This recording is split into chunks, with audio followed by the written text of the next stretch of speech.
Hello everybody, it's me, your good friend Sparky, and we are continuing our discussion on the Paper Mario series, moving on, of course, to Paper Mario Color Splash for the Wii U. When comparing this game to the other games in the Paper Mario series, it is most comparable to Paper Mario Sticker Star. It carries over the same inventory-based battle system that Sticker Star did, which unfortunately wasn't that great. But I am happy to say that Paper Mario Color Splash does go about things a little better than Sticker Star did. We'll try to go over the same bullet points I did when discussing Sticker Star when talking about Color Splash, since the two games are so strikingly similar. First off, visually, this game is phenomenal. I know it's weird to say, but I would call it one of the best looking games on the Wii U. The theme of this game is, of course, color. And as a result, you have a lot of bright and colorful areas that play around nicely with the paper theme of the game's visuals. That same sort of crafted look that Sticker Star had is carried over to this game, and it just looks 100 times better because of the enhanced visuals of the Wii U. And when speaking of the game's visuals, it's also important to speak of the game's locations, and unlike Sticker Star, which had a lot of just generic Mario locations that you trudge through, this game actually has a few unique areas that give it a closer feel to what the first few Paper Mario games accomplished. Like, you've got an area of this game that's basically Shadow Moses Island from Metal Gear Solid. It's so cool to just be trudging around in that sort of location that it's really refreshing after the genericness that Sticker Star was. And this game also keeps the sort of hybrid combination of the best points of the first three Paper Mario games. It has a smoother look, but at the same time it's got a choppier animation style that also fits really well with the theme of Paper Mario. Moving on to other points though, story-wise, this game is still pretty simple in its story. It's still got the same kind of basic Mario story to it. But it is important to say that I feel like this game also fares a lot better than Sticker Star did in that regard. I forgot to mention it when I was talking about Sticker Star in the last video, but another really disappointing part about this game is that it lacked a trademark sort of humor that the Paper Mario games had. In addition to having a lot of unique looking characters, it also had a lot of great dialogue to go along with those characters. There was a certain style of writing present in the first three Paper Mario games that was completely missing in this game, just because of how simplistic its characters and story were. But I am happy to say that what was missing in this game is present in this game. You still have to deal with a lot of really generic looking characters, just Toads, Koopas, Goombas, Shy Guys. There's nothing special to the cast of characters you encounter in this game. At least for the most part. There are a few exceptions. But as far as the writing that goes with those characters goes, this game felt a lot more like a Paper Mario game to me. It was really, really refreshing after how totally basic this game was. Like I said, the story's still nothing really special, but there were several steps in the right direction when they were developing this game. They definitely listened to the criticism that Sticker Star got. But I think the most important point to talk about here is the gameplay. Paper Mario Sticker Star was so incredibly basic that it barely qualified as a turn-based RPG. And while this game carries over a lot of the gameplay elements that Sticker Star did, again, they definitely listened to criticism that Sticker Star got. Like I said before, it's still sort of that strange inventory-based battle system that Sticker Star introduced.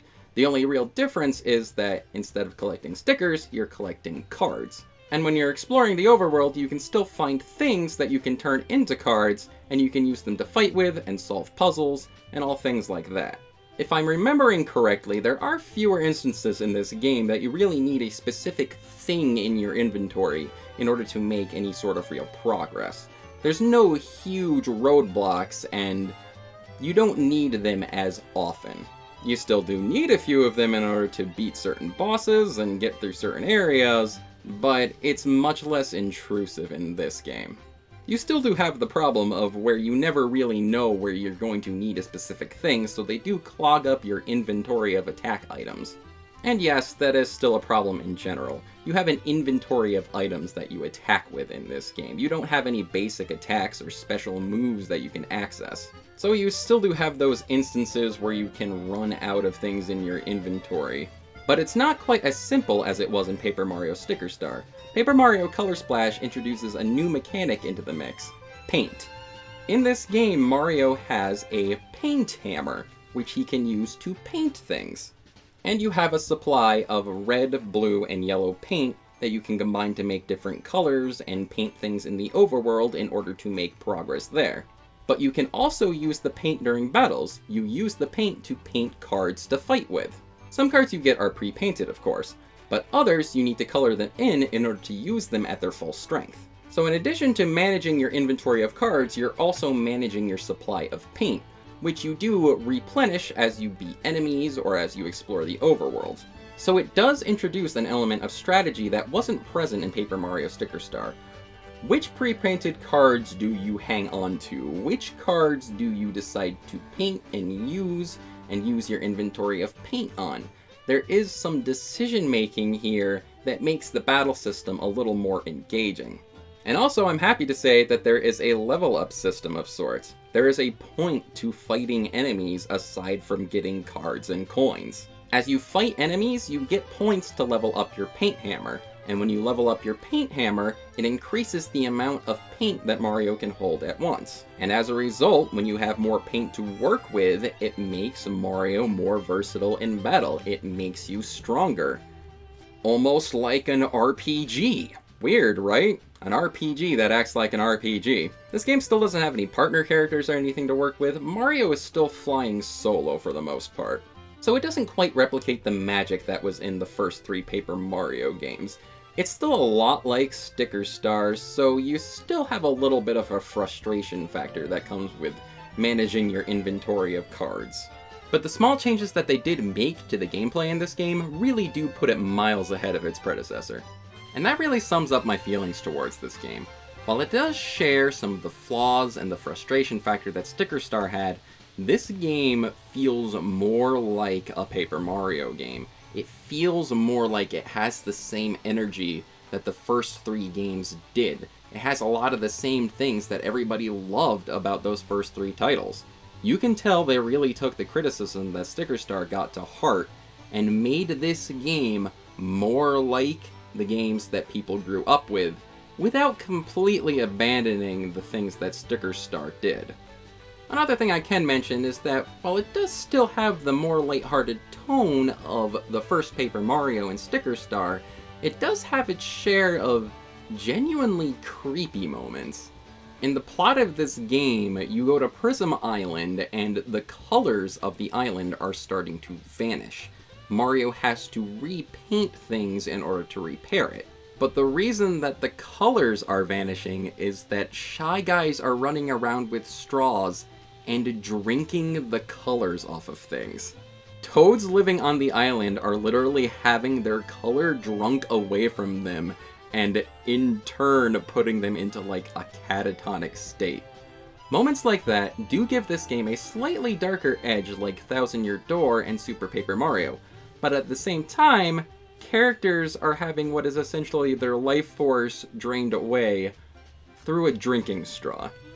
It's creepy, but it still goes about it in a silly way. So I really think that the tone of this game, because of that, is just about perfect. I wouldn't call Color Splash my favorite Paper Mario game by any stretch of the imagination. And yeah, it still does have a lot of the same issues that Sticker Star did, but you can tell that they tried a lot harder with this game. They wanted to make it better. And yeah, that's really the best way I can sum this up. This game is better than Sticker Star. I know that might not sound like much, it might not say a lot to a lot of people, but trust me when I say that there's a genuine experience here. It's not perfect, but it's a lot better than what we got on the 3DS. If you've got a Wii U and you haven't played Color Splash yet, I would really recommend that you do, especially if you were disappointed with how Sticker Star turned out. You'll find a much better experience here.